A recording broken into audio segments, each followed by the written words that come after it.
বাচ্চারা এটা আমার ছেলে। যাও রাজু, ওদের সাথে খেলা করো।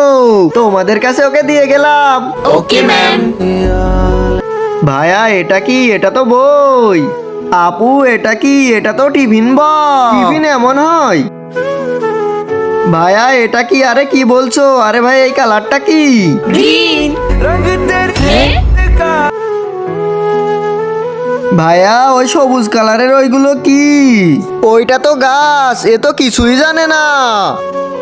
আরে ম্যাডাম, আপনি একজন টিচার, তাও আপনার ছেলে এটা জানে না যে এটা একটা টিফিন আর এটা একটা বই? আর ওকে দেখে এমন মনে হচ্ছে যেন ও কোনো কিছুই জানে না। তার আগে কেউ যদি নিচের সাবস্ক্রাইব বাটনটা সাবস্ক্রাইব করে দেয়, তার বাবা মা অনেকদিন বাঁচবে। আর যারা ভিডিওতে লাইক করবে তাদের মনের আশা যেন পূরণ হয়, আমি দোয়া করে দিলাম। বাচ্চারা ও এতদিন অন্ধ ছিল, আজকেই ওর অপারেশন হয়েছে আর আজকেই সবকিছু দেখতে পারছে।